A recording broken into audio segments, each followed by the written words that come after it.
പൊട്ടുകയാ, ജനങ്ങളൊക്കെ വെറുക്കുകയാ, കല്ലെടുത്തെറിയുകയാ, പോടാ പോടാ എന്ന് പറഞ്ഞ് കൂടെയുള്ളവർ ഉപേക്ഷിക്കുകയാ. ഇന്നലെ വരെ തോളത്ത് കൈയിട്ടുകൊണ്ട് നടന്നവരൊക്കെ മാറിപ്പോകുകയാ. ഇന്നലെ വരെ സ്നേഹം പറഞ്ഞു വന്നവരൊക്കെ ഒഴിവായി പോകുകയാ. ആരുമില്ല, ആരുമില്ല.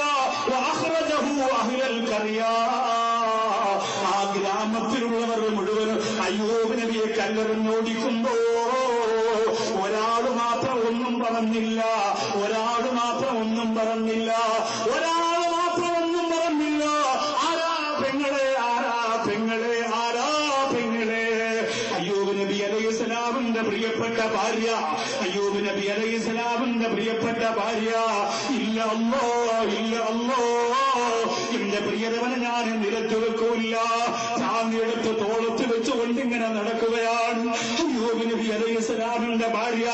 എന്റെ പ്രിയമുള്ളവരെ, തൃശ്ശൂർ ജില്ലയിൽ ഒരു ക്യാൻസർ രോഗം ബാധിച്ച ഭർത്താവിനോട് ഭാര്യ വന്ന് പറയുന്നു, നിങ്ങളെന്ന് ത്വരാഖ് ചെല്ലുക, നിങ്ങളെന്ന് ത്വരാഖ് ചെല്ലുക, നിങ്ങളെന്ന് ത്വരാഖ് ചെല്ലുക. ആർസിസിയിൽ നിന്ന് മടക്കി വിട്ടതാണ്, ആർസിസിയിൽ നിന്ന് മടക്കി വിട്ടതാണ്. നിങ്ങളെന്ന് ത്വരാഖ് ചെല്ലുകോ. നിങ്ങളുടെ ജീവിതം കൊണ്ട് അർത്ഥമില്ല, നിങ്ങൾക്ക് ആരോഗ്യമില്ല, എന്തായാലും മരണമുറപ്പാണ്. ആ സമയത്ത് ആ പ്രിയപ്പെട്ട സഹോദരന്റെ അനുജനന്റെ ഫോൺ വിളിക്കുകയാ, ഉസ്താദ് എന്റെ ഇക്കാക്ക് ക്യാൻസറാണ്, നിങ്ങളെ കാണണമെന്ന് പറയുകയാണ്. പ്രഭാഷണ ജീവിതത്തിനിടയിൽ എന്തെങ്കിലും ഒരു ഉപകാരം ആ സഹോദരൻ ഉണ്ടാകട്ടെ എന്ന് കരുതി അല്ലാഹുവേ, ആ വീട്ടിലേക്ക് ഞാൻ ചെന്നിറങ്ങുമ്പോ ആ സഹോദരനോട് കാല് പിടിച്ചു പറഞ്ഞതെന്തെന്നറിയുമോ? എന്റെ ഭാര്യ എനിക്ക് വലിയ ഇഷ്ടമാണ് ഉസ്താദേ, എന്റെ ഭാര്യ എനിക്ക് വലിയ ഇഷ്ടമാണ് ഉസ്താദേ, വലിയ സ്നേഹമാണ് ഉസ്താദേ.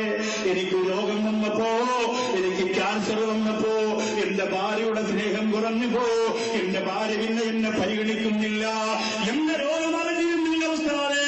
എന്റെ ശരീരത്തിന്റെ ഉള്ളിൽ ക്യാൻസറിന്റെ അണുക്കൾ ഉണ്ടായിരുന്നത് ഞാൻ അറിഞ്ഞിരുന്നില്ല ഉസ്താദേ, അറിഞ്ഞിരുന്നില്ല. അതുകൊണ്ട് ചികിത്സിക്കാൻ സമയം വൈകിപ്പോയതുകൊണ്ട് എനിക്ക് ഒരുപാട് നഷ്ടം സംഭവിച്ചുപോയി. എന്റെ മക്കളിതാ യതീമാകാൻ എന്തായാലും ഞാൻ മരിക്കുമെന്നുറപ്പാ, എന്തായാലും ഞാൻ മരിക്കുമെന്നുറപ്പാ. പക്ഷെ എന്റെ പ്രിയപ്പെട്ട ഭാര്യ എന്നോട് ത്വലാഖ് ആവശ്യപ്പെടുകയാണ്. ഞാൻ ചൊല്ലൂല ഉസ്താദേ, ചൊല്ലൂല്ല. എന്റെ പ്രിയപ്പെട്ടവരുടെ ഭർത്താവായിട്ട് തന്നെ മരിക്കലാണ് എന്റെ ആഗ്രഹം. എന്റെ നാവുകൊണ്ട് ത്വലാഖ് എനിക്ക് പേടിയാ, ത്വലാഖ് എനിക്ക് പേടിയാ.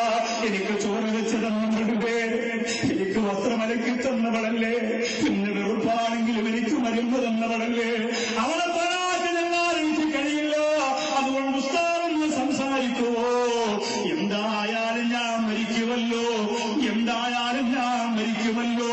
ഞാനിങ്ങനെ മരിച്ചു കഴിഞ്ഞാൽ 4 മാസവും 10 ദിവസവും കഴിഞ്ഞാൽ ഇവൾക്ക് വേറൊരു ഭർത്താവിനെ സ്വീകരിക്കാമല്ലോ. അതുവരെ ഒന്ന് സഹിക്കാൻ പറയുമോ ഉസ്താദേ? ഞാനൊന്ന് സന്തോഷത്തോടെ മരിച്ചോട്ടെ. ഞാൻ വേദന നിന്നുന്ന ക്യാൻസർ രോഗിയല്ലേ, ആരും തിരിഞ്ഞു നോക്കാത്ത രോഗിയല്ലേ, ആരും സഹായിക്കാനില്ലാത്ത രോഗിയല്ലേ എന്ന് പറഞ്ഞ് പൊട്ടിക്കരയുമ്പോ മനസ്സുമല്ലാതെ സങ്കടം നിറഞ്ഞു പോയി. പെണ്ണിന് എനിക്ക് സംസാരിക്കാൻ അവിടെ പോലില്ല. അതൊരു പെണ്ണിന്റെ തീരുമാനമാണ്. സ്നേഹമുള്ളവളാണ്, സ്നേഹമുള്ളവരാകട്ടെ ആരാകട്ടെ ആ വിഷയത്തിൽ ഇടപെടാൻ നമുക്ക് കഴിയില്ലല്ലോ. അല്ലാഹുവേ, നാളെ ഞങ്ങളുടെ മക്കൾ പോലും കുറ്റപ്പെടുത്തി മാറ്റിവെക്കുന്ന രോഗം നിങ്ങൾക്ക് തരില്ലല്ലോ. ഞങ്ങളുടെ മക്കളൊക്കെ നിങ്ങൾ വല്ലാതെ സ്നേഹിക്കുന്നുണ്ടല്ല, നിങ്ങളുടെ ഭാര്യയ്ക്ക് വേണ്ടി നിങ്ങൾ ഒരുപാട് ത്യാഗം ചെയ്യുന്നുണ്ടല്ല. ഒരു രോഗം വരുമ്പോ നിങ്ങളെ വേണ്ടെന്ന് പറഞ്ഞ് ഇറങ്ങിപ്പോകുന്നൊരവസ്ഥ